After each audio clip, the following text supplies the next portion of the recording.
جب اللہ تعالیٰ خود کہہ رہے ہیں کہ واللہ یعلم انک لرسول، اللہ تعالیٰ جانتے ہیں کہ آپ اللہ کے رسول ہیں، اور منافقین بھی آ کر کے کہہ رہے ہیں کہ آپ اللہ کے رسول ہیں،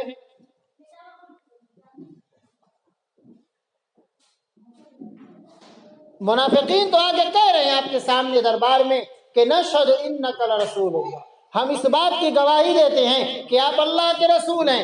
اللہ تعالیٰ بھی کہہ رہے ہیں کہ واللہ یعلم انک لرسول، اللہ تعالیٰ جانتے ہیں کہ آپ اللہ کے رسول ہیں، لیکن اس کے باوجود بھی اللہ تعالیٰ کہہ رہے ہیں واللہ یشہد ان المنافقین لکاذبون، کہ اللہ تعالیٰ گواہی دے رہے ہیں کہ منافقین جھوٹے ہیں۔ کیوں جھوٹے ہیں؟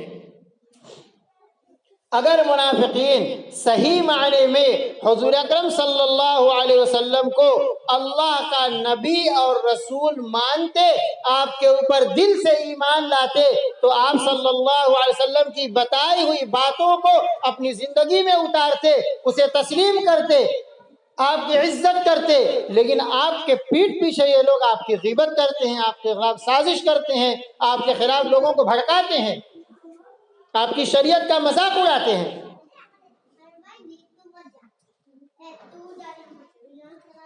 آج ہم لوگ ذرا اپنی زندگی میں جھانک کر کے دیکھیں،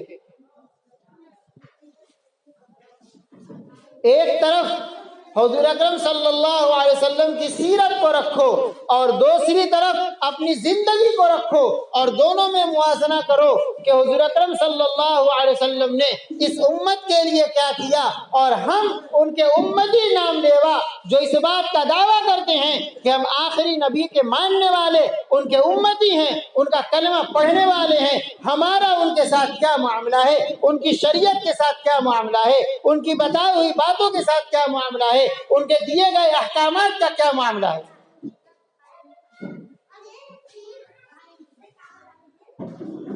کبھی ہم بھی ذرا غور سے سوچیں کہ آخر حضور اکرم صلی اللہ علیہ وسلم نے اس کلمے کے لیے کیا محنتیں کی، کہاں کہاں گئے، کیا کیا تکلیفیں برداشت کی، کن حالات سے گزرے، اور کس طریقے سے اس دین کو سینچ کر کے امت تک پہنچایا۔ اور ایک مرتبہ ہم لوگ ذرا اپنے حالات کا بھی جائزہ لیں کہ آج کے ماحول اور حالات میں رہ کر کے ہمارا دین کے ساتھ کیا برتاؤ ہے، ہمارا دین کے ساتھ کیا تعلق ہے۔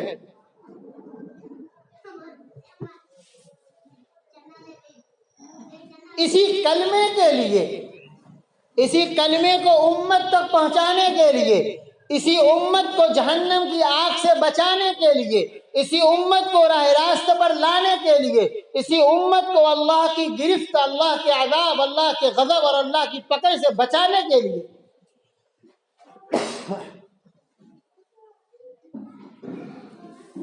راتوں کو جاگ کر کے دعائیں کرنا اور دن میں محنت کرنا۔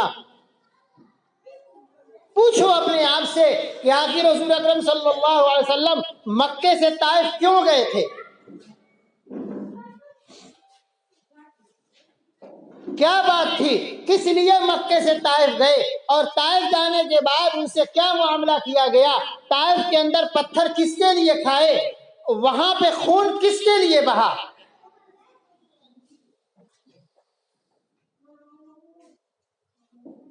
کبھی اپنے آپ سے تنہائی میں پوچھو کہ حضور اکرم صلی اللہ علیہ وسلم نے ایسے حالات کے اندر زندگی گزاری، شعب ابی طالب کے اندر 2 سال تک قیدیوں والی زندگی کس کے لیے گزاری؟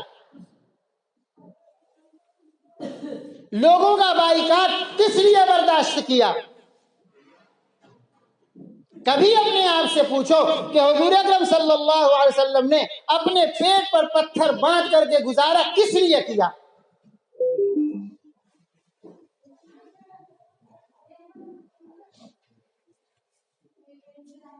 کبھی اپنے آپ سے یہ بھی پوچھو تنہائی میں کہ خندق میں پھاوڑے کس کے لیے چلائے؟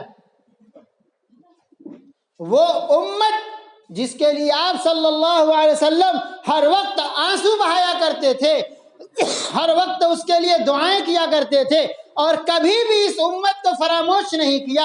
جب بھی جہاں بھی جیسے بھی موقع ملا ہر وقت ہر پل ہر آن اس امت کو یاد کیا. آج ہم ان کے نام لیوا، ان کا کلمہ پڑھنے والے، اپنے آپ کو ان کا امتی کہنے والے ان کے ساتھ کس قسم کا تعلق رکھے ہوئے ہیں، اور ان کی عزت، ان کا احترام، ان کا وقار، ان کی عظمت، ان کی غیرت کس حد تک ہمارے دلوں میں باقی ہے.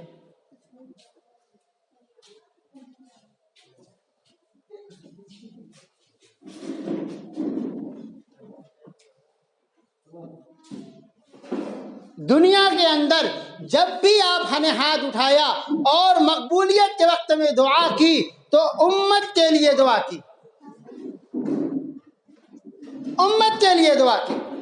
جب آپ صلی اللہ علیہ وسلم کو اللہ تعالیٰ نے اپنے پاس بلایا، معراج میں جب گئے، عرش معلیٰ پر جب گئے اور اللہ تعالیٰ سے ہم کلام ہوئے اور اللہ تعالیٰ سے وہاں پر بات چیت ہوئی، تو وہاں بھی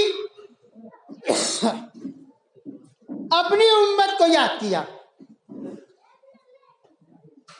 وہاں بھی اپنی امت کو نہیں چھوڑا، وہاں بھی اپنی امت کو یاد کیا.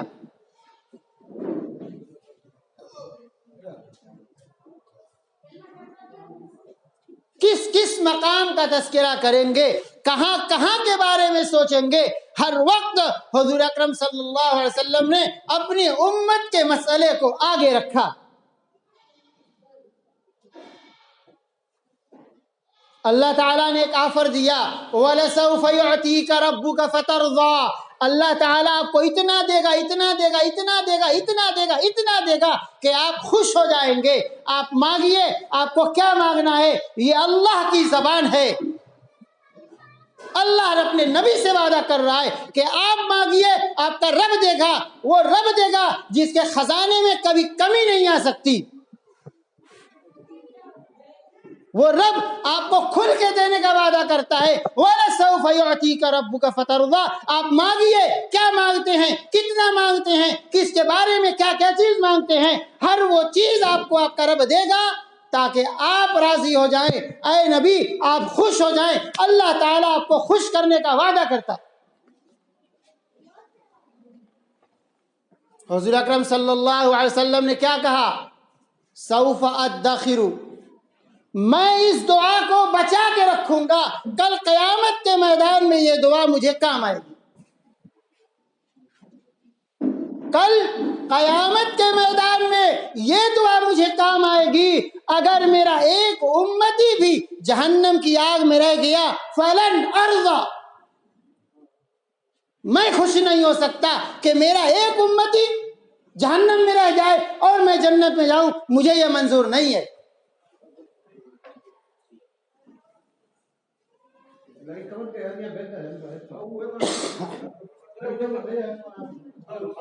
اس نبی کے ماننے والے، اس نبی کے نام لیوا اور اس نبی سے تعلق رکھنے والے، اس نبی کا کلمہ پڑھنے والے ہیں.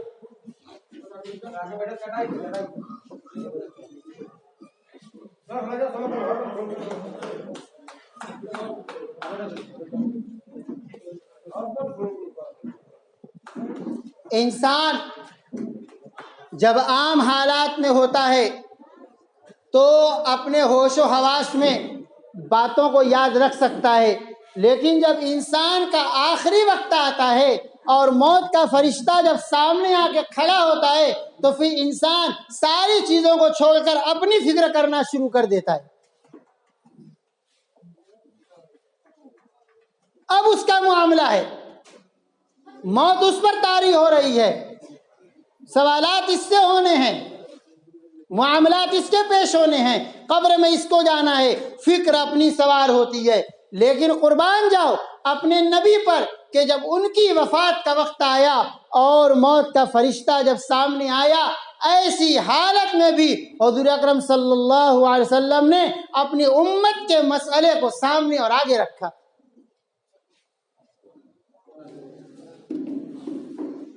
سب سے پہلے حضرت جبرائیل سے کہا کہ جاؤ اور اللہ تعالیٰ سے پوچھ کر کے مجھے یہ بتاؤ کہ میرے بعد میری امت کا کیا ہوگا.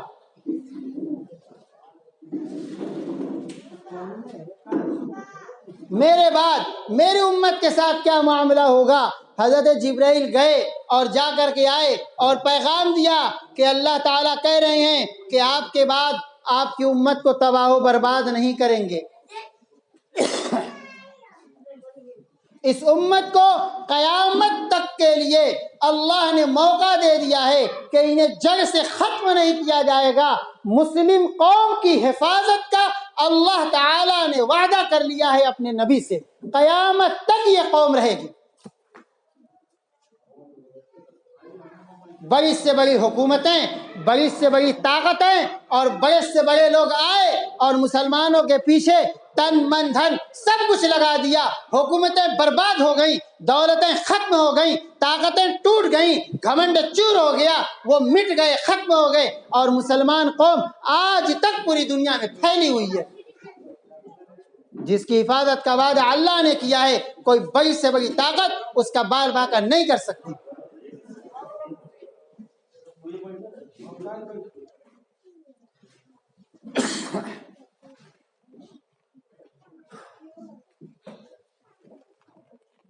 جب یہ بات طے ہو گئی تو پھر حضور اکرم صلی اللہ علیہ وسلم نے حضرت جبرائیل علیہ السلام کی طرف دیکھا اور سوالیہ نظروں سے دیکھا کہ کیا ارادہ ہے۔ حضرت جبرائیل نے کہا ان اللہ یحب لقاءک، اللہ تعالیٰ آپ سے ملنا چاہتے ہیں۔ حضور صلی اللہ علیہ وسلم نے فرمایا جب اللہ ملنا چاہتے تو ہم بھی ملنا چاہتے ہیں۔ جب ملک الموت نے روح نکالنے کی کوشش کی تو آپ نے روکا اور پوچھا کہ کیا روح نکالتے وقت ہر انسان کو اسی طرح تکلیف محسوس ہوتی ہے، ایسے ہی درد ہوتا ہے؟ یہ تو نیک لوگوں کا طریقہ ہے، نیک لوگوں کو درد نہیں ہوتا، احساس ہوتا ہے۔ جب گناہگاروں کی روح نکلتی ہے تو خدا خیر کرے۔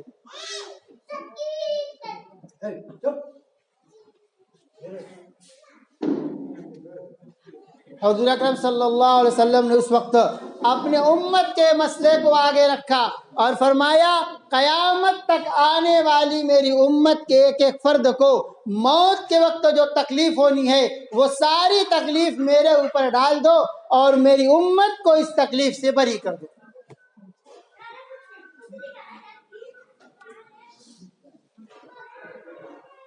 ایسے نبی، ایسے رسول کے نام لیوا ہم اور آپ لوگ ہیں۔ اپنے نبی کی سیرت کو سامنے رکھ کر کے اپنے حالات کو جانچو اور اپنے حالات کو پرکھو اور اپنے آپ کو دیکھو کہ جو اللہ تعالیٰ سے ہم نے وعدہ کیا ہے، جو اللہ کا کیا ہوا کلمہ نے ہم لوگوں نے پڑھا ہے، اس میں ہم کتنے سچے اور کتنے جھوٹے ہیں۔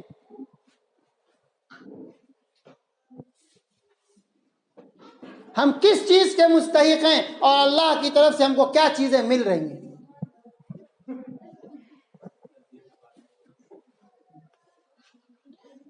حضور اکرم صلی اللہ علیہ وسلم نے فرمایا جعلت قرۃ عینی فی الصلاۃ، میرے آنکھوں کی ٹھنڈک نماز کے اندر رکھی گئی ہے۔ آج اپنے اندر جھانک کر کے دیکھو کتنے پرسنٹ ایسے لوگ ہیں جو حضور اکرم صلی اللہ علیہ وسلم کی اس بات کو سامنے رکھ کر کے اور اللہ کے فریضے کو سامنے رکھ کر کے مؤذن کی پکار پر، مؤذن کی اذان پر ہر کام کو چھوڑ کے مسجد کے اندر جانا ضروری سمجھتے ہیں۔ کتنے لوگ ہیں؟ مؤذن ادھر اذان کرتا ہے اور ہم لوگ مسجد کے پاس ہوتے ہیں تو دور ہٹ جاتے ہیں کہ کہیں خدا نہ خواستہ مسجد نہ جانا پڑے۔ کیا ہم مسلمان ہیں؟ ہم کہتے ہیں کہ ہم اس نبی کے امتی ہیں، ہم آخری نبی کے کلمہ پڑھنے والے ہیں، جس کے آنکھوں کی ٹھنڈک نماز میں ہے، اس نماز سے ہم بھاگ رہے ہیں۔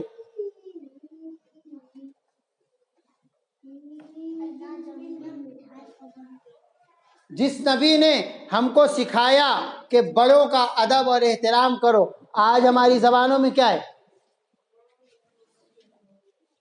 سوائے گالیوں کے اور کیا ہے؟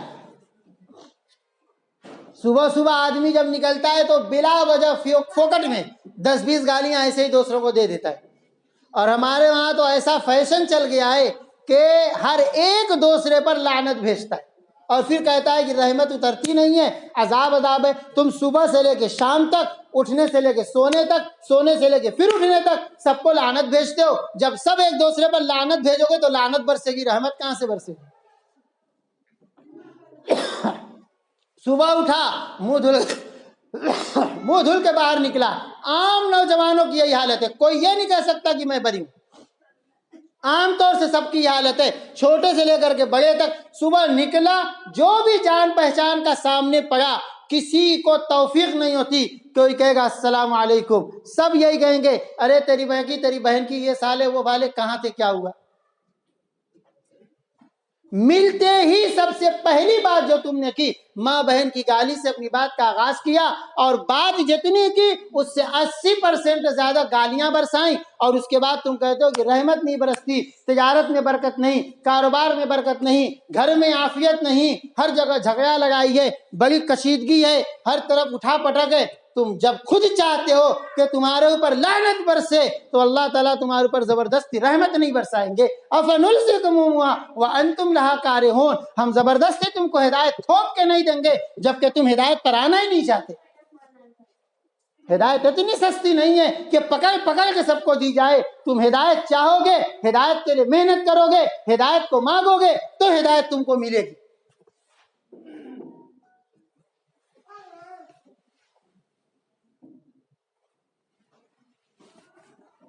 نبی کے امتی ہونے کا مطلب یہ نہیں ہے کہ صرف ہم نے کلمہ پڑھ دیا اور اس کے بعد جیسی چاہی زندگی گزار دی اور مر گئے اور جنت کا ہم خواب دیکھتے رہ گئے. نہیں نہیں نہیں نہیں نہیں.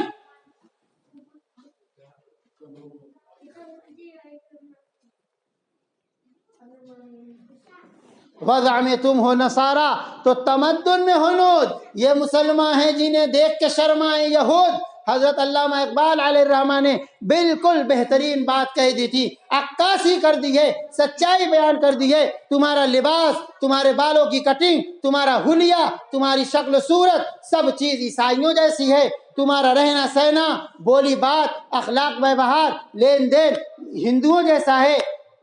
ایسے لوگ مسلمان ہیں جنہیں دیکھ کے یہودی خود شرماتے ہیں کہ تھو کیسے مسلمان ہیں.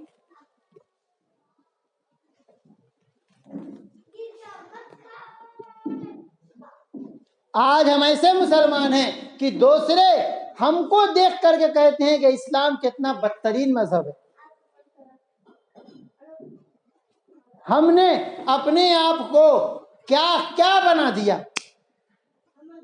جہاں بھی ہم گئے ہم نے فساد مچایا، بربادی مچائی. ہماری جھوٹ بولنے کی عادت، دھوکہ دینے کی عادت، فراڈ کرنے کی عادت، 420 کی عادت. ہم سیاست میں گئے تو غیروں کے طریقے پر گئے، تجارت میں گئے تو غیروں کے طریقے پر گئے، کھیتی میں گئے تو غیروں کے طریقے پر گئے، دکانداری میں گئے تو غیروں کے طریقے پر گئے، بلڈنگ میں گئے تو غیروں کے طریقے پر گئے، لین دین میں گئے تو غیروں کے طریقے پر گئے. جو غیروں کا طریقہ تھا اسے ہم نے اپنا شیوا بنا لیا اور اسلام کو بدنام کر دیا. کرتوت ہم کر رہے ہیں اور بدنام اسلام ہو رہا ہے. آج سیاست کے اندر ذرا اپنا سر اٹھا کر کے دیکھو، جتنے سیاسی پارٹیوں کے اندر ہیں، کسی بھی پارٹی کے اندر وہ کیا مسلمانوں کی رہنمائی کریں گے اور کیا مسلمانوں کی ترجمانی کریں گے. مسلمانی ان کے اندر سے ٹپکتی کہاں ہے، دکھتی کہاں ہے، جھلکتی کہاں ہے؟ وہ کیا بتائیں گے کہ ہمارے نبی کیا تھے؟ وہ کیا بتائیں گے ہمارے نبی کا دین کیا ہے؟ وہ کیا بتائیں گے ہمارے نبی کی شریعت کیا ہے؟ وہ کیا بتائیں گے ہمارے نبی کا اخلاق کیا ہے؟ وہ کیا بتائیں گے کہ ہمارے نبی کا طور طریقہ کیا ہے؟ جن کے دلوں کے اندر خود دین کی عزت نہیں ہے، حمیت نہیں ہے، غیرت نہیں ہے، ان کی سوچ دینی نہیں ہے، انہیں اپنے نبی سے تعلق نہیں ہے، وہ دوسروں کو دین کے بارے میں کیسے بتائیں گے؟ جنہیں نبی سے محبت تھی انہیں نے نبی کے اخلاق کو اپنے اندر اتارا اور جہاں گئے نبی کا اخلاق پیش کیا. ان کے اخلاق کو دیکھ کر، ان کی سچائی کو دیکھ کر، ان کی وفاداری کو دیکھ کر، ان کی ایمانداری کو دیکھ کر، ان کے چال چلن کو دیکھ کر، ان کی گفتگو اور بات چیت کو دیکھ کر لوگ خود بخود مسلمان ہوتے چلے گئے کہ یہ لوگ ایسے ہوتے ہیں تو اسلام کتنا اچھا مذہب ہوگا.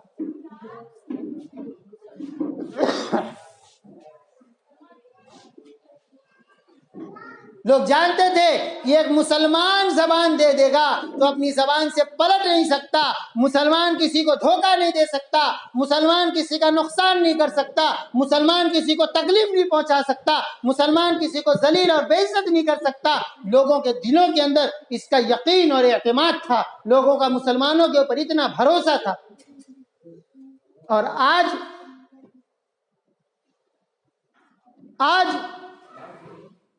کیا اسلام بدل گیا؟ کیا قرآن بدل گیا؟ کیا نبی بدل گیا؟ کیا اخلاق بدل گئے؟ کیا شریعت بدل گئی؟ کیا احکامات بدل گئے؟ ہم نے اپنے آپ کو کہاں ڈال دیا اور کن لوگوں کے راستے پر چلے کہ ہم نے اپنے آپ کو بدنام تو کیا ہی کیا، ہم نے اسلام کا بھی بیڑا غرق کر کے رکھ دیا۔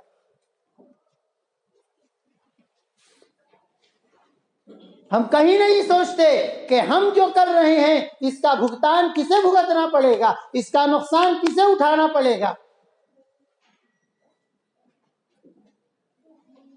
سچی بات تو یہ ہے کہ ہم بھیڑ بھاڑ میں اور دوسری جگہ چاہتے ہی نہیں کہ کوئی ہم کو مسلمان سمجھے۔ پکی بات ہے، ہم خود نہیں چاہتے کہ ہم مسلمان دکھیں، لوگ ہم کو مسلمان کے طور پر جانیں۔ کیوں؟ شرم کیوں آتی ہے کہ لوگ ہم کو مسلمان کے طور پر جانیں؟ کیوں اپنے آپ کو اتنا بدنام کر کے رکھے ہو کہ اسلامی شعار کے ساتھ جینے میں عیب اور شرم محسوس کر رہے ہو؟ اعوذ باللہ من الشیطان الرجیم۔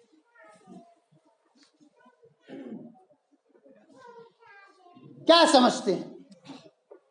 داڑھی رکھ کے جینے میں ہم اپنی بے عزتی محسوس کرتے ہیں، کرتا پہننے میں ہم اپنی بے عزتی محسوس کرتے ہیں۔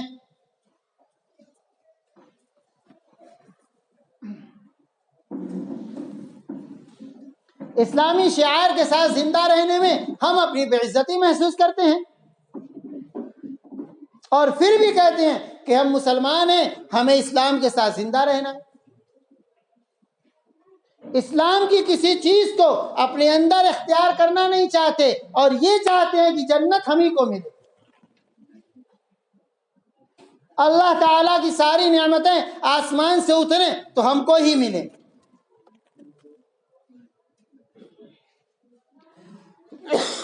اللہ تعالیٰ کا اپنے بندوں کے ساتھ تعلق احکام کی بنیاد پر ہے، احکام کی بنیاد پر۔ اللہ نے دنیا کو دار الاسباب بنایا ہے۔ جو قوم سچ بولے گی، ایمانداری سے کام کرے گی، لین دین میں صاف ستھری ہوگی، تو اس کو ہر حال میں ترقی ملے گی، چاہے کوئی بھی قوم۔ یہ اللہ کا بنایا ہوا نظام ہے۔ اب چاہے وہ غیر مسلم ہو، چاہے یہودی ہو، چاہے نصرانی ہو، چاہے مجوسی ہو، چاہے مشرق کا ہو، چاہے مغرب کا ہو، چاہے کہیں کا ہو، جو تجارت کو، بزنس کو بائی رول کرے گا وہ ڈیولپ کرے گا۔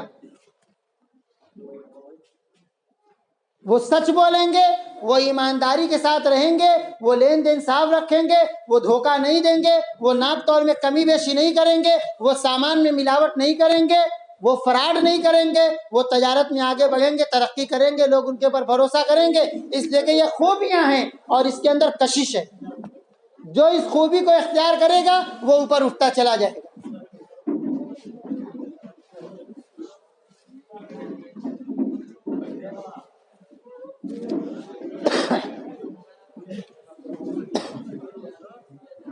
ہم لوگوں نے نام کا کلمہ پڑھ لیا اور نام کے مسلمان ہو گئے، لیکن اسلام کی تعلیمات کو ایک دم پیٹھ کے پیچھے ڈال دیا، ایک دم پیٹھ کے پیچھے ڈال دیا۔ ہمیں اپنے ماحول میں اور اپنے معاشرے میں رہتے ہوئے کبھی ضرورت پڑتی ہے تو سوچنا پڑتا ہے، دماغ پر زور دینا پڑتا ہے کہ میں کس پر بھروسہ کروں، کس پر بھروسہ کروں۔ اپنے دل کی بات ہے تو میں کس سے کہوں، اپنی امانت ہے تو میں کس کے پاس رکھوں، کس پر بھروسہ کروں، کس کی بات کو مانوں، کسے سچا سمجھوں۔ یہ مسلمانوں کا معاشرہ ہے، یہ مسلمانوں کا ماحول ہے، یہ ہے اسلام۔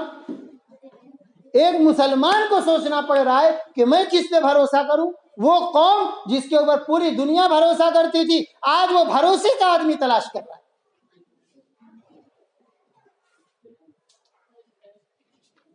کتنے تعجب کی بات ہے، ہم لوگوں نے اپنے آپ کو کہاں تک گرا دیا، اپنے آپ کو اتنا گرایا کہ اللہ کی نظروں سے گر گئے، اور اللہ تعالیٰ نے ظالموں کو اور غیروں کو مسلمانوں پر مسلط کر دیا۔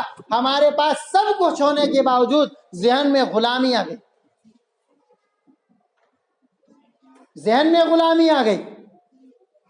اور جب قوم کا ذہن غلامی ہو جائے تو سونے کی کان پہ بیٹھا دو، چاہے حکومت کے تخت پر بیٹھا دو، کہیں بھی وہ جائے گا غلامی ہی کرے گا، غلامی کرے گا۔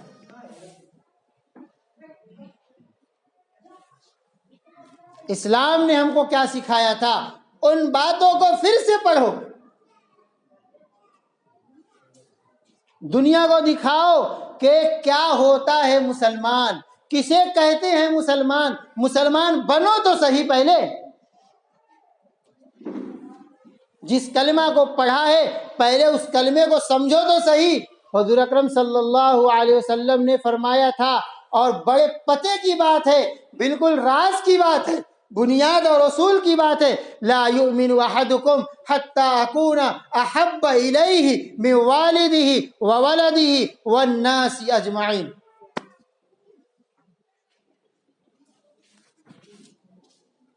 مکمل مومن کون ہوگا؟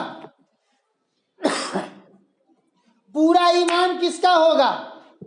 حضور اکرم صلی اللہ علیہ وسلم نے فرمایا، لا یؤمن احدکم، تم میں سے کسی کا ایمان پورا نہیں ہو سکتا، وہ مکمل ایمان والا نہیں ہو سکتا، حتی اکون احب الیہ، یہاں تک کہ میں اس کے نزدیک نہ ہو جاؤں سب سے زیادہ محبوب، من والدہ، اس کے باپ سے، ماں سے، وولدہ، اور اس کے اولاد سے، والناس اجمعین، اور پوری دنیا سے، یعنی میری محبت اس کے دل کے اندر سب سے زیادہ ہو، سب سے پہلے ہو، سب سے اوپر ہو، سب سے آگے ہو۔ ماں باپ سے زیادہ محبت اپنے نبی سے کرے، اپنی اولاد سے زیادہ محبت اپنی نبی سے کرے، اپنے دوست یار سے زیادہ محبت اپنے نبی سے کرے، اپنی جان اور جائیداد سے زیادہ محبت اپنے نبی سے کرے۔ جس کے دل کے اندر نبی کی اتنی محبت پیدا ہو جائے گی، اس کا ایمان مکمل ہو جائے گا، کیونکہ جب اپنے نبی سے اتنی محبت کرے گا تو نبی کی شریعت پر چلنے سے اس کو کوئی چیز روک نہیں سکتی، کوئی چیز نہیں روک سکتی۔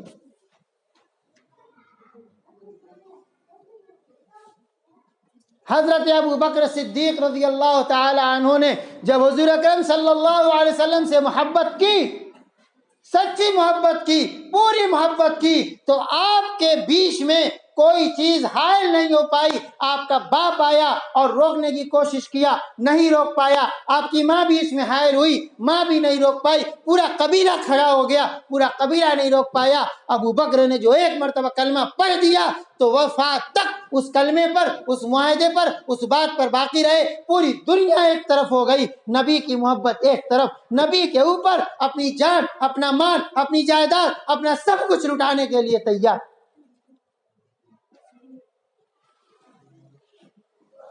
جب نبی سے اتنی محبت کرے گا کہ باپ سے زیادہ، ماں سے زیادہ، اولاد سے زیادہ، دوستیار سے زیادہ، اپنی جان سے زیادہ، تو پھر دنیا کی کون ایسی چیز بچی ہے جو اس کو شریعت پر آنے سے روک سکے اور نبی کے طریقے پر چلنے سے روک سکے؟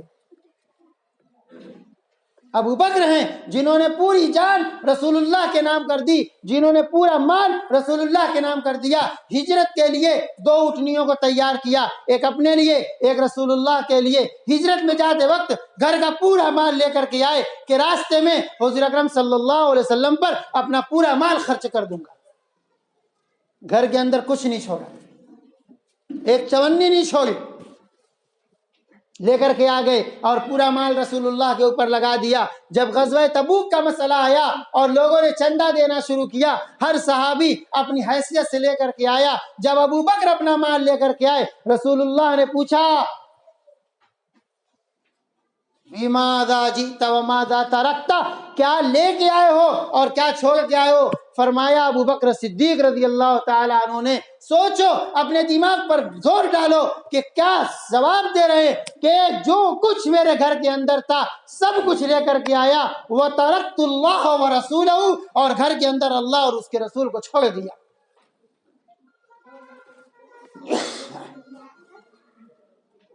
پوری کی پوری جان اور پورا کا پورا مال رسول اللہ پر اور آپ کی شریعت پر لگانا آسان ہوا کب؟ جب آپ کو سب سے آگے رکھا اور آپ کی محبت کو سب سے اوپر رکھا کہ جو کچھ ہے میرے لیے رسول اللہ کی اور اللہ کی محبت ہے، جو کچھ خرچ ہوگا آپ کے اوپر خرچ ہوگا، جو کچھ لگے گا آپ کے اوپر لگے گا، جو کچھ ملا ہے رب کی طرف سے ملا ہے تو جو کچھ لگے گا رب کے دین اور رب کی شریعت پہ لگے گا۔ آج ہم اسی نبی کو ماننے والے ہیں، اسی کلمے کو پڑھنے والے ہیں، ہم اپنے اوپر غور کریں کہ ہم کتنا اللہ اور رسول کے اوپر لگانے کے لیے تیار ہیں۔ آج اگر اعلان ہوتا ہے کہ دین کی بات ہوگی تو ہمارے نوجوان کوئی ندی بھاگتا ہے، کوئی باغ بھاگتا ہے، کوئی جا کر کے نکڑوں پر ہوٹلوں پہ بیٹھتا ہے، کوئی بیٹھ کے گیم کھیلتا ہے۔ آج ہمارے اندر دین کی ضرورت محسوس نہیں ہے تو ہم دین کی بات سننے کے لیے تیار بھی نہیں ہیں۔ جو قوم اپنے دین کی بات کو سننے کے لیے تیار نہیں ہے وہ قوم اپنے دین پر چلنے کے لیے تیار ہوگی؟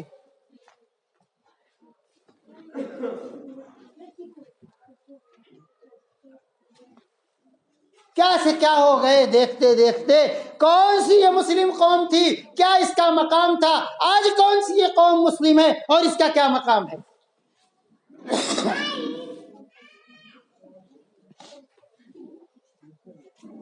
جب دور آیا حضرت ابو بکر رضی اللہ تعالیٰ عنہ کی خلافت کا اور آپ کے دور میں ارتداد کی ہوا چلی اور لوگوں نے زکوٰۃ کا انکار کیا اور مرتد ہونے لگے، اسلام سے باہر ہونے لگے، حضرت ابو بکر صدیق رضی اللہ تعالیٰ عنہ ایک چٹان کی طرح کھڑے ہو گئے۔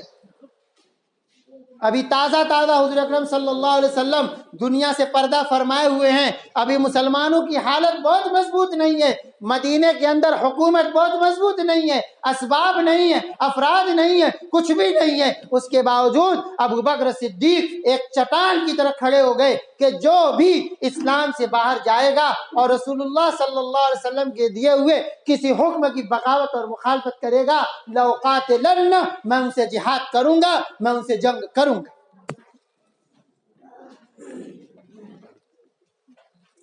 اگر کوئی آدمی رسول اللہ کو زکوٰۃ میں ایک اونٹ دیتا تھا پگہا باندھا ہوا تو مجھ کو بھی لا کر کے زکوٰۃ میں اونٹ دے گا پگہا باندھا ہوا، بغیر پگہے والا اونٹ میں قبول نہیں کروں گا۔ حضرت عمر رضی اللہ تعالیٰ عنہ نے کہا اتقاتلوا، کیا آپ قتال کریں گے ایسے لوگوں سے یقولون لا الہ الا اللہ یا من قال لا الہ الا اللہ؟ آپ ایسے لوگوں کے اوپر تلوار کیسے اٹھائیں گے؟ آپ ایسے لوگوں سے جہاد کیسے کریں گے جو کلمہ پڑھنے والے ہیں؟ آپ نے صراحت کے ساتھ کہہ دیا کہ اے عمر، اے ابن خطاب، میں ضرور بھی ضرور ان سے جہاد کروں گا جو نبی صلی اللہ علیہ وسلم کی شریعت کو بدلنا چاہتے ہیں، جو زکوٰۃ سے پھر رہے ہیں، لوٹ رہے ہیں اور زکوٰۃ دینا نہیں چاہتے۔ اسی پس منظر میں حضرت ابو بکر صدیق رضی اللہ تعالیٰ عنہ نے فرمایا تھا اَيَنْقُصُ الدِّينُ وَأَنَا حَيٌّ، میری زندگی میں، میرے زندہ رہتے ہوئے، میرے ہوتے ہوئے دین میں کوئی کمی آ جائے یہ برداشت نہیں ہے۔ کیوں برداشت نہیں ہے؟ ابو بکر نے اپنی پوری جان دین پہ لگائی ہے، ابو بکر نے اپنا پورا مال اسی دین پہ لگایا ہے، ابو بکر اپنے اپنا پورا پریوار اسی دین پہ لگایا ہے، اپنی پوری تجارت سب کچھ اپنا اسی دین پہ لگایا ہے۔ جس دین پہ جان و مال پورا لگا دیا اس کے اندر کوئی کمی آئے اور میں برداشت کروں، ایسا ہو نہیں سکتا۔ آدمی جس کے اوپر جان مال لگاتا ہے اس کی عزت اور اس کی قیمت اس کے دل کے اندر ہوتی ہے، اور جب جان مال آدمی لگائے گا نہیں تو عزت اور قدر و قیمت کو کیا سمجھے گا؟ وراثت میں ملا ہوا مکان انسان بہت قدر نہیں کرتا جتنا اپنا خون پسینے سے بنائی ہوئی جھوپڑی کی عزت اور قدر کرتا ہے۔ اگر محنت مشقت اور مزدوری کر کے ایک جھوپڑی بنایا ہے تو اس کے ایک ایک تنکے کی حفاظت کرے گا۔ کوئی تنکا گر گیا، ارے جلدی صحیح کرو، کوئی بانس خراب ہوا جلدی صحیح کرو، اور پرکھوں کی اگر حویلی وراثت میں ملی ہے تو ٹوٹتا پھوٹتا رہے کسے پرواہ۔ اپنا کمایا ہوا مال آدمی جوڑ کے خرچ کرتا ہے اور پایا ہوا مال آدمی دوہتل خرچ کرتا ہے، لے جاؤ 5 کی جگہ 10 لے جاؤ۔ آج ہمارا حال وہی ہے کہ وراثتی مسلمان بن گئے ہیں،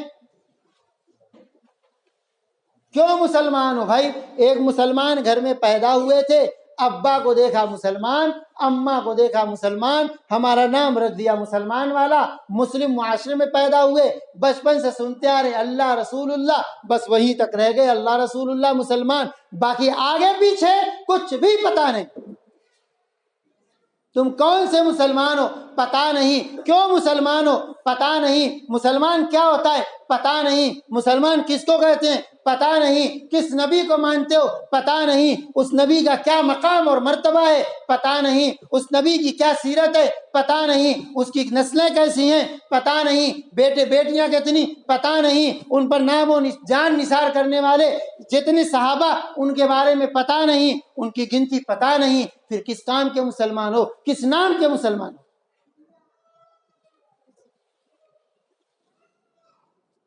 صرف مسلمان ہونے کا مطلب اتنا رہ گیا کہ گوشت کھا لیا بس مسلمان، ایمان بچ گیا بھائی۔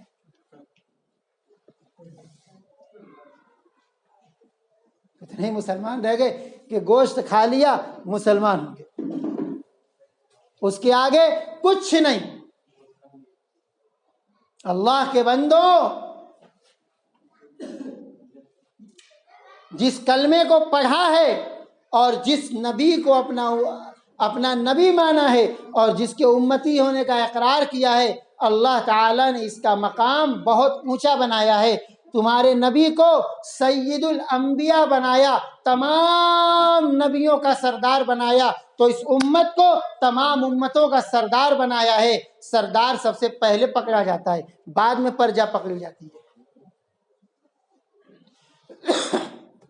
گاؤں کے اندر حالات بگڑیں گے تو پردھان کو پہلے اٹھایا جائے گا کہ تم پردھان تھے، گاؤں میں کیا کر رہے تھے، لڑائی جھگڑا کیوں ہوا، حالات کیوں خراب ہوئے۔ شہر کے اندر بوال ہوگا، ڈی ایم کی گردن پہلے ناپی جائے گی کہ تھے یہاں پر، ڈیوٹی پر تھے، وردی پہنے ہوئے تھے، نوکری جوائن کیے ہوئے تھے، تنخواہ لے رہے تھے، تمہارے اوپر مڈل لگا ہوا تھا، سب کچھ تھا، دنگا ہو گیا، تم سو رہے ہو کھا رہے ہو، ارے اٹھو ٹانگ کے لے جائیں گے، چلو اب پہلے حساب دو، کٹیا بھی ہو۔ تو جب سردار بنایا گیا ہے وَكَذَلِكَ جَعَلْنَاكُمْ أُمَّةً وَسَطًا لِتَكُونُوا شُهَدَاءَ عَلَى النَّاسِ، کل قیامت کے دن تمام قوموں کے بارے میں گواہی جب آپ کو دینا ہے تو آپ کے بارے میں کتنی سخت سوالات ہوں گے، اتنی آسانی سے دامن چھوٹے گا؟ ایک مہلت ملی ہوئی ہے قیامت کی تیاری کے لیے۔ اصل مسئلہ یہ ہے کہ ہم نے اپنی زندگی کو ہی سب کچھ سمجھ لیا اور آخرت کو بھول گئے، 0 سناٹا۔ آخرت کا یقین دھندلا ہو گیا۔ ہمیں یہ بات یاد نہیں ہے کہ مرنے کے بعد قبر میں جائیں گے تو منکر نکیر آئیں گے اور آ کر کے پوچھیں گے 3 سوالات، اس کا جواب دینا ہے، پھر قبر سے زندہ اٹھائے جائیں گے اور میدان محشر میں جمع کیے جائیں گے اور پھر اللہ تعالیٰ کے سامنے حساب کتاب دینا ہے، پھر جنت اور جہنم کا فیصلہ ہونا ہے۔ اس بات کا یقین اور استحضار ہمارے دلوں سے جب نکلے گا تو زندگی دنیا میں محدود ہو کے رہ جائے گی۔ کیا فرمایا رسول اللہ صلی اللہ علیہ وسلم نے؟ اکثروا ذکر ہذم اللذات، موت کو زیادہ سے زیادہ یاد رکھو، جتنا زیادہ موت کو یاد رکھو گے آخرت کی تیاری میں لگے رہو گے۔ جب موت کو بھلا دو گے تو تم دنیا کے اندر سمٹ کر کے رہ جاؤ گے۔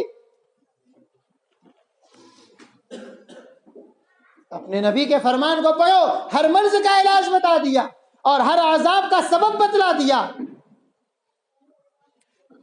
مکمل طریقہ بتا دیا، کب تم بے عزت ہوگے، کب تمہیں عزت ملے گی، کب تم محکوم اور غلام بن جاؤ گے، کب تمہیں زمین پر بادشاہت ملے گی، کن بنیادوں پر اللہ تمہاری مدد کریں گے، کن بنیادوں پر تمہارے اوپر ظالم اور نہ رحم کرنے والے لوگ مسلط کیے جائیں گے، کب تم ذلیل حقیر اور فقیر بنو گے، کب تم غنی اور عزتدار بنو گے۔ ساری چیزوں کو رسول اللہ صلی اللہ علیہ وسلم نے کھول کھول کے بیان کر دیا اور قیامت تک کے لیے رہنمائی دے دی کہ یہ کرو گے تو یہ ہوگا اور یہ کرو گے تو یہ ہوگا۔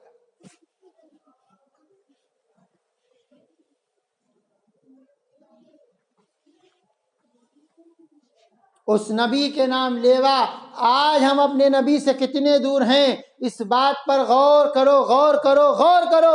اپنے نبی کی سیرت کو پڑھ کر کے اپنے نبی کی محبت کو اپنے دلوں کے اندر پیدا کرو،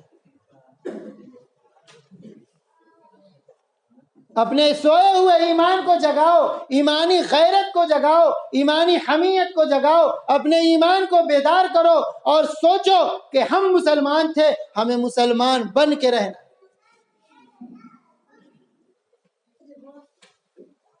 یہ جو ایمان دل کے اندر ہے، یہ دل کا ایمان ہماری حرکتوں سے، ہماری گفتگو سے، ہمارے معاملات سے، ہماری تجارت سے اور ہماری ہر چیز سے جھلکنا چاہیے، دکھنا چاہیے۔ ہمارا کردار بولے کہ یہ مسلمان ہے، ہمارا چہرہ بولے یہ مسلمان ہے، ہمارا لباس بولے یہ مسلمان ہے، ہمارا اٹھنا بیٹھنا بولے یہ مسلمان ہے، ہماری تجارت بولے یہ مسلمان ہے، ہماری سیاست بولے یہ مسلمان ہے، ہماری کھیتی بولے یہ مسلمان ہے۔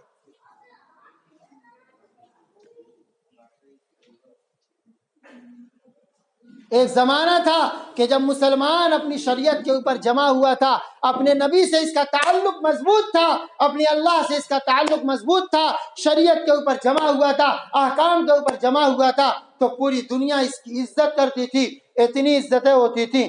اگر کسی گاؤں میں ایک مسلمان چلا جائے تو عیسائی لوگ صبح میں اپنے چرچ کا گھنٹا نہیں بجاتے تھے۔ گاؤں کے لوگ پہنچتے، فادر آج بیل نہیں بجائی، فادر بولتا نہیں آج بیل نہیں بجے گی، گاؤں میں ایک مسلمان مہمان ہے، جب وہ چلا جائے گا تب ہم پوجا کریں گے۔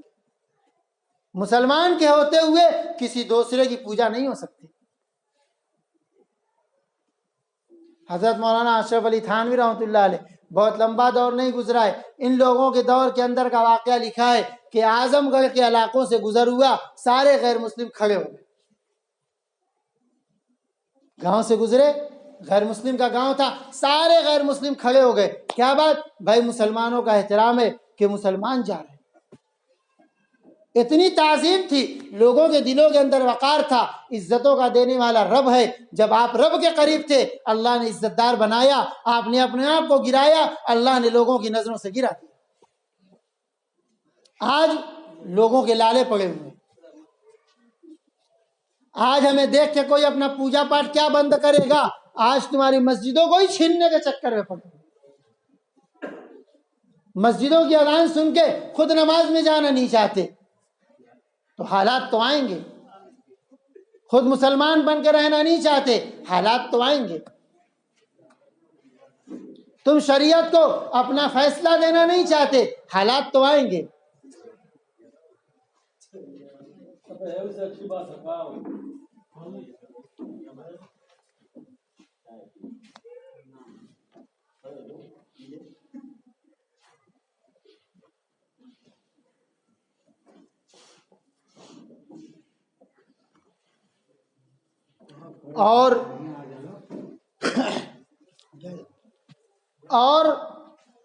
اور کیا دیکھنا ہے؟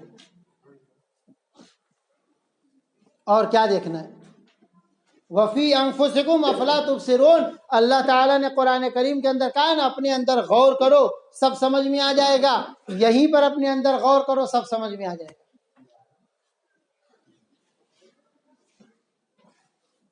ہمارے اندر سے احساس مر چکا ہے، اور جس کے اندر سے احساس مر جائے وہ اور مردہ دونوں برابر ہیں۔ جیسے مردے کو گالی دو کہ اس کی تعریف کرو، کوئی فرق نہیں پڑتا، ایسے ہی ہمارے سامنے کچھ بھی کہو کوئی فرق نہیں پڑتا۔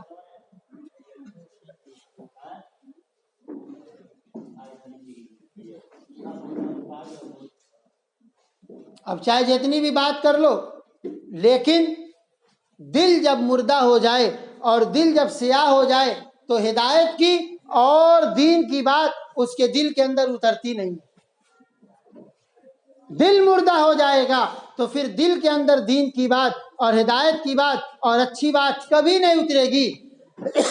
آج گناہوں کی کثرت نے اور ہماری بدکاریوں اور بدعمالیوں نے ہمارے دلوں پر جو زنگ لگایا، زنگ لگتے لگتے دل سیاہ ہو گیا، غیرت مر گئی، ہم اتنے گر گئے کہ ہمارے اور جانوروں کے درمیان فرق نہیں رہا۔ جیسے جانوروں کو کچھ بھی کہہ دو ان کے اوپر اثر ہونے والا نہیں ہے، آج ہمارے ماحول میں نوجوانوں کو کچھ بھی کہہ دو اثر ہونے والا نہیں ہے، وہ جانوری کی طرح رہیں گے، شرم و حیا نہیں آئے گی، غیرت نہیں آئے گی، احساس پیدا نہیں ہوگا۔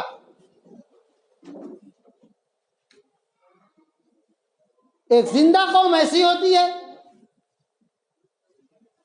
نیک نبی کو ماننے والی قوم ایسی ہوتی ہے، اللہ کو اپنا معبود ماننے والی قوم ایسی ہوتی ہے جو اخلاق سے عاری ہو، جو شرم و حیا کو گھور کے پی جائے۔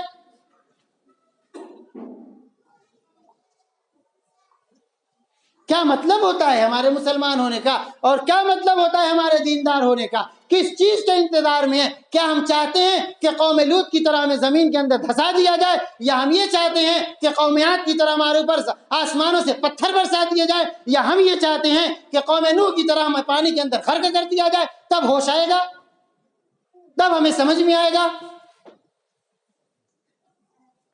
کیا بے غیرتی ہے، کیا بے حیائی ہے، کیا بے شرمی ہے۔ خود تو نہیں چاہتے کہ ہم سنیں، دوسرے کو بھی سننا نہیں چاہتے۔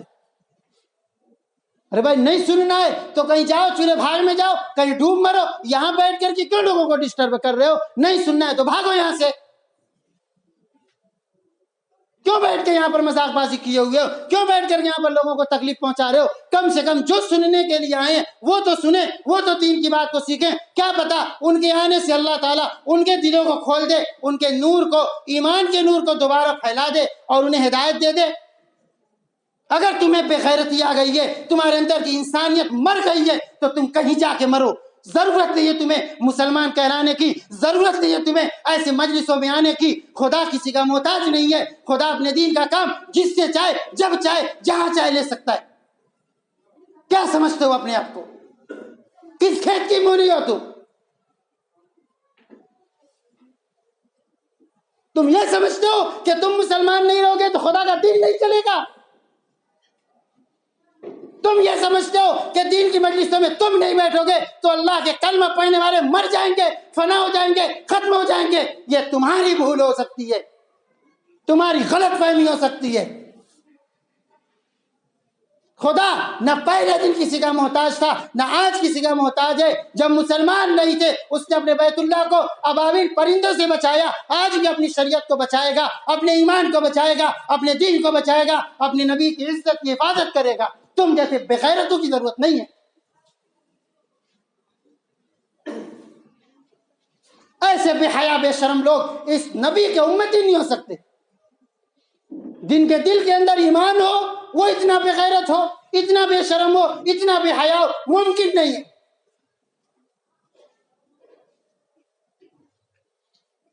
اپنے آپ کو دیکھو کیسے ہو تم لوگ؟ کیا تم ایسے نہیں ہو کہ نبی کے زمانے میں جب نبی دین کی بات کرتے تھے منافقین ہلہ مچاتے تھے، شور مچاتے تھے، ہنستے تھے؟ آج تم دین کی مجلس میں بیٹھ کر کے ہنس رہے ہو، شور مچا رہے ہو۔ تمہارے اندر اور منافقین کے اندر فرق کیا رہ گیا؟ کس بنیاد پر دعوے کر رہے ہو اپنے اندر مسلمانی کا؟ کہاں تمہاری شرم و حیا ہے؟ کہاں تمہارا ایمان ہے؟ کیا زندگی کے اندر حیا شرم نام کی، احساس نام کا کوئی رمق باقی نہیں؟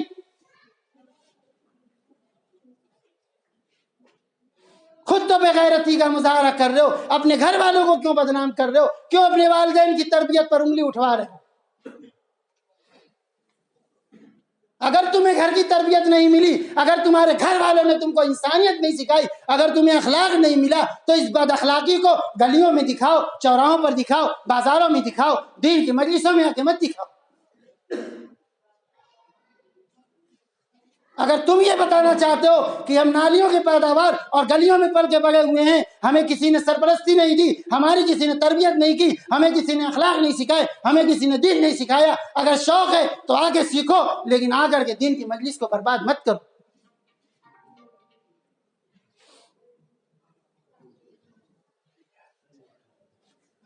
کتنی بے غیرتی کی بات! کہاں احساس مر گیا؟ کہاں ایمان مر گیا؟ کہاں دینداری چلی گئی؟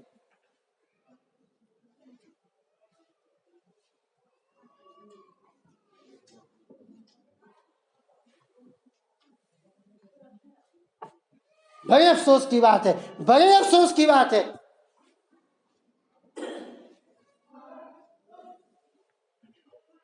خود تو سدھرنا نہیں چاہتے، دوسروں کو بھی سدھرنے نہیں دیں گے، نہ کھیلیں گے نہ کھیلنے دیں گے، نہ دین پر چلیں گے نہ دین پر چلنے دیں گے۔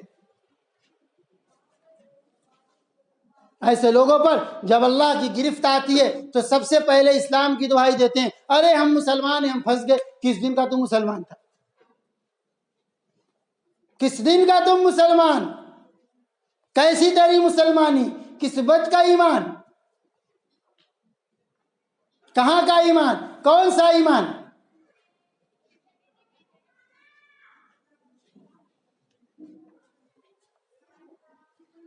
جب موت کا فرشتہ آئے گا اور اپنا پنجہ گڑائے گا روح نکالنے کے لیے اور آخری وقت طاری ہوگا، تو پھر سارا گھمنڈ، سارا بڑکپن اور سارا دکھاوا دھرا کا دھرا رہ جائے گا۔ سکندر و دارا، قارون و فرعون اور بڑے بڑے لوگ آئے جن کو اپنے مال پر، اپنے دولت پر، اپنی حکومت پر، اپنی سرداری پر، اپنی تجارت پر اور اپنی تمام چیزوں پر بڑا گھمنڈ تھا، بڑا غرور تھا۔ موت کے فرشتے نے آ کر کے ایسا پٹخا کہ نہ حکومت بچا سکی، نہ سیاست، نہ دولت، نہ تجارت۔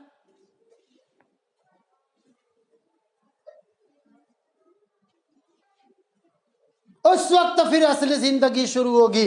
ابھی تو خواب غفلت میں پڑے ہوئے ہیں، ابھی کچھ سمجھ میں نہیں آ رہا ہے، ابھی سمجھانے والوں کی باتیں عجیب مذاق لگ رہی ہیں۔ موت کا فرشتہ پھر سمجھائے گا کہ کیا چیزیں مذاق تھیں۔ جب کفن میں لپیٹ کر کے قبر کے گڈھے میں اتار کے پوری دنیا واپس آ جائے گی اور منکر نکیر آ کر کے جب اٹھا کے سوال کریں گے، اٹھ جا بیٹا، اب تو ہے، تیرے اعمال ہیں اور تیرے سامنے منکر نکیر کے سوالات ہیں، اب سمجھ میں آئے گا کہ تو دنیا کے اندر کتنا بڑا پاورفل تھا، کتنی تیری طاقت تھی، کیا تیری حیثیت تھی، کیا تیرا درجہ تھا، کیا تیرا مقام تھا۔ اب سمجھ میں آئے گا، چل اٹھ اور اٹھ کے سوالوں کا جواب دے۔ من ربک وما دینک وماذا تقول فی ھذا الرجل۔ ان تین سوالوں کے جوابات میں ہی سارے اوسان خطا کر جائیں گے اور اپنی اوقات سمجھ میں آ جائے گی۔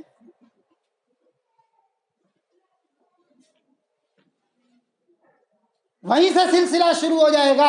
لا قدر اللہ، اللہ تعالیٰ کسی کے ساتھ ایسا نہ کرے کہ اس کی موت اس کے لیے مصیبت بنے، اس کی قبر اس کے لیے عذاب کا گڈھا بنے۔ اللہ کسی کے ساتھ نہ کرے۔ اللہ سب کی حفاظت فرمائے، سب کی حفاظت فرمائے۔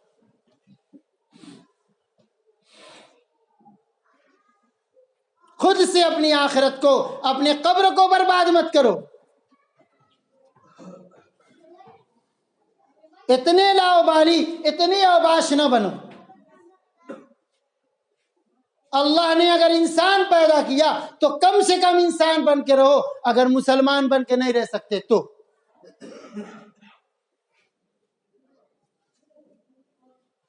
اب قبر کے تین سوالوں کے بعد سے انسان کی اصل زندگی شروع ہو گئی۔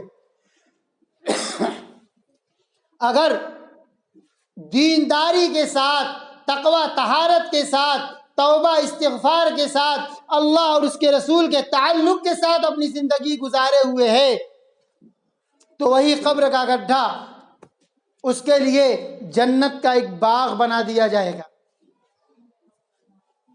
اب وہ آرام آرام آرام، اب نعمتوں کو کھاتا رہے، آرام کرتا رہے، اب کوئی ٹینشن ہی نہیں، کوئی فکر ہی نہیں، کوئی تکلیف ہی نہیں۔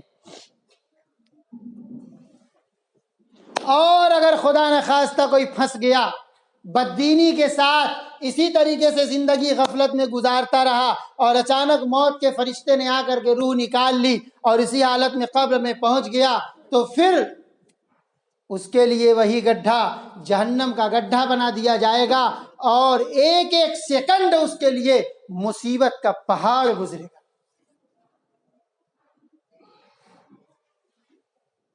اللہ تعالیٰ دنیا کے اندر دونوں چیز دکھاتے ہیں، اچھے لوگوں کے حالات کو بھی دنیا میں دکھا دیتے ہیں اور برے لوگوں کے حالات کو بھی دنیا میں دکھا دیتے ہیں۔ گاہے گاہے لوگوں کو دکھاتے ہیں کہ جو قرآن اور حدیث میں حضور اکرم صلی اللہ علیہ وسلم نے لوگوں کو بتا دیا ہے وہ برحق ہے، لو اپنی آنکھوں سے کبھی کبھی دیکھ لو۔ تمہاری آنکھیں دیکھ لیں گی, سمجھ میں آ جائے گا.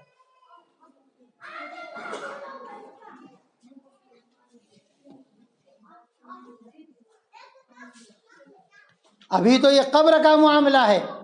ابھی قبر سے نکلنے کے بعد جب میدان محشر میں پہنچیں گے اور وہاں کی ہولناکی دیکھیں گے اور وہاں کے مناظر دیکھیں گے تو پھر انسان بدحواس ہو جائے گا. وَمَا هُمْ بِسُكَارَىٰ وَلَٰكِنَّ عَذَابَ اللَّهِ شَدِيدٌ. جب کل قیامت کے میدان میں اٹھائے جائیں گے اور عذاب کی ہولناکی دیکھیں گے اور گہما گہمی دیکھیں گے تو ان کی عقلیں مدہوش ہو جائیں گی. ایسا لگے گا جیسے سب شراب میں دھوت ہیں. جیسے شرابی کو کچھ ہوش و حواس نہیں رہتا, ایسے سب کے ہوش و حواس اڑ جائیں گے. اللہ تعالیٰ فرماتے ہیں وَمَا هُمْ بِسُكَارَىٰ, یہ نشے میں نہیں ہیں.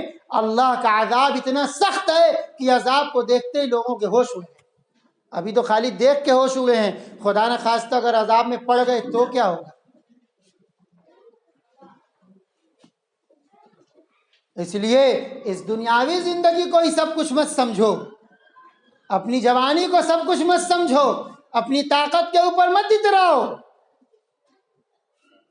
جس اللہ نے یہ جوانی دی ہے, یہ طاقت دی ہے, یہ رنگ و روغن دیا ہے, کل قیامت کے دن اس کے بارے میں سوال ہوگا اور جواب دینا پڑے گا. لن تزال قدم ابن آدم حتی یسأل عن خمس.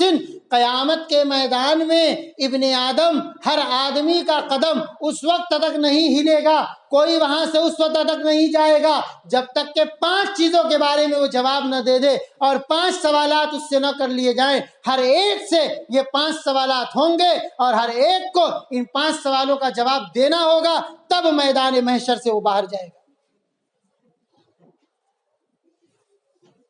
عن عمره فیما افناہ وعن شبابہ فیما ابلاہ. اس کی عمر کے بارے میں, پوری زندگی کے بارے میں سوال ہوگا کہ پوری زندگی کہاں کھپا کے آئے ہو, لاؤ زندگی کا حساب دو. اور پھر زندگی میں جوانی کہاں لگا کے آئے ہو, اس جوانی کا لاؤ حساب دو. اس 2 سوال میں ہی سب کی سٹی پٹی گم ہو جائے گی. ابھی باقی تو آگے 3 اور بچے ہوئے.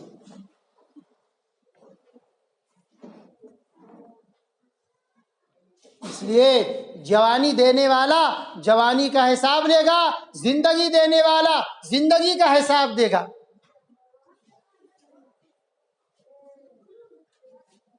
کتنا کمائے کتنا کھائے اس کا حساب ہوگا.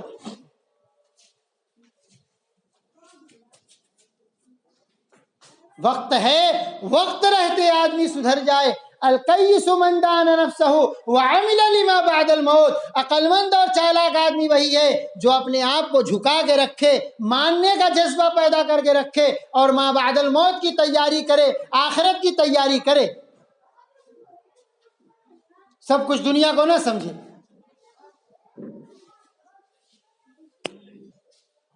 جو لوگ اپنی زندگی پر اترا رہے ہیں, جنہیں اپنے جوانیوں کا گھمنڈ ہے, جنہیں اپنے مال کے اوپر غرور ہے, یہ ساری چیزیں اس کے لیے وبال بن کر کے آئیں گی قیامت کے دن.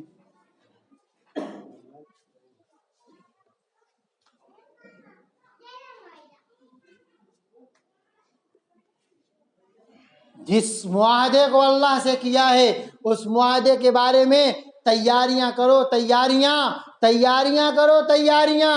کل قیامت کے دن اس تیاری کے بارے میں سوال ہوگا.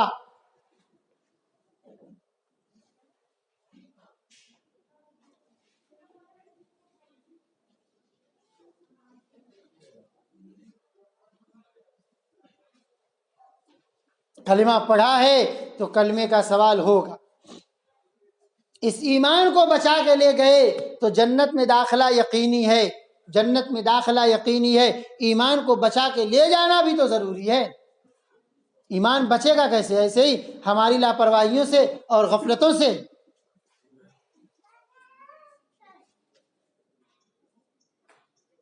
موت کب آ کر کے اپنی آغوش میں لے جائے کوئی نہیں جانتا. یہاں بیٹھے ہوئے جتنے لوگ ہیں یہاں سے کون اٹھ کے جائے گا اور کون اٹھ جائے گا کسی کو پتہ نہیں.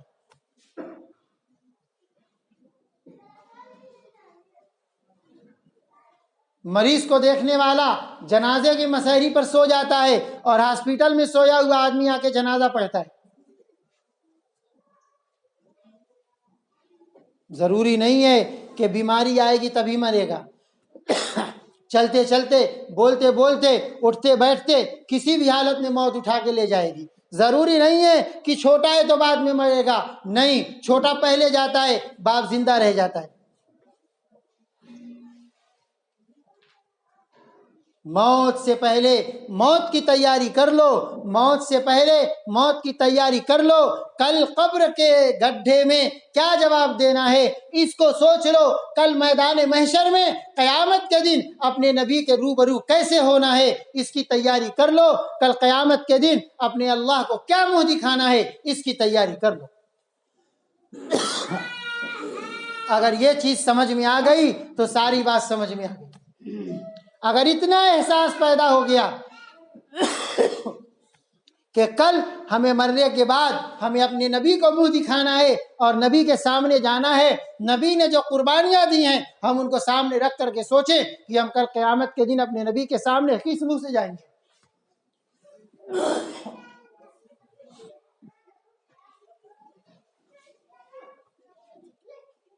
کل قیامت کے دن اگر رسول اللہ صلی اللہ علیہ وسلم نے بلا کے پوچھ لیا کہ اے فلاں ابن فلاں ادھر آ، ذرا مجھے اتنا بتا دے کہ میں نے طائف کی وادیوں میں پتھر کیوں کھائے اور احد میں نے اپنے دندان مبارک شہید کیوں کروائے، میں نے اپنے پیٹ پر پتھر کیوں باندھے، میں نے اپنے اوپر اتنا ظلم برداشت کیوں کیا، میں نے سب کچھ کیا، تو بتا دے اس دین کے لیے تو کیا کر کے آیا ہے اور تو نے میری ان قربانیوں کی کتنی لاج رکھی تھی، مجھے بتا دے. کیا جواب دو گے؟ کیا جواب دو گے؟ کیا منہ دکھاؤ گے؟ اور نبی سے اگر بچ کے بھاگ گئے تو کس کی سفارش سے جنت میں جاؤ گے؟ کس کی سفارش سے جنت میں جاؤ گے؟ کون تمہارے لیے اللہ تعالیٰ سے سفارش کرے گا؟ کون تمہارے لیے اللہ تعالیٰ سے معافی مانگے گا؟ کون تمہاری گناہوں کو قیامت کے دن بخشوائے گا؟ اگر تم نبی کے سامنے ہی نہیں جا پائے اور نبی کو ہی ناراض کر دیا تو پھر اللہ کو راضی کیسے کرو گے؟ کیسے کرو گے؟ کیسے کرو گے؟ میرے بھائیوں، اللہ کے واسطے اللہ کے واسطے اللہ کے واسطے اپنے مسلمان ہونے کو سمجھو، اپنے اس نبی کے امتی ہونے کو سمجھو.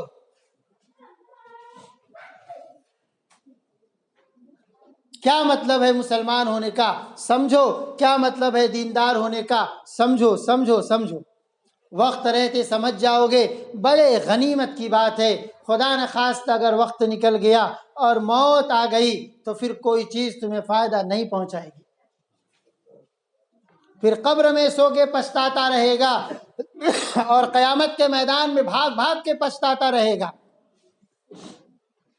کل قیامت کے دن کوئی کسی کے کام آنے والا نہیں ہے. یوم یفر المرء من اخیہ وصاحبتہ وبنیہ وفصیلتہ التی تؤویہ.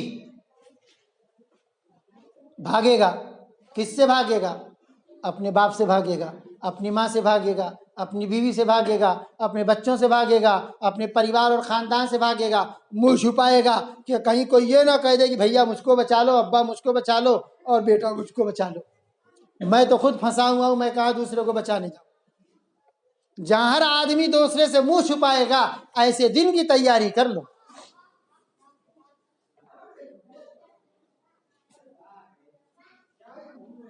ہم لوگ جسے بہت آسان سمجھتے ہیں وہ بہت مشکل ہے. یہ زندگی اللہ تعالیٰ نے اس لیے نہیں دی ہے کہ اسے لاپرواہیوں میں اور باش پنوں میں اور اجٹ پنوں میں گنوا دیا جائے، گزار دیا جائے. نہیں نہیں نہیں نہیں.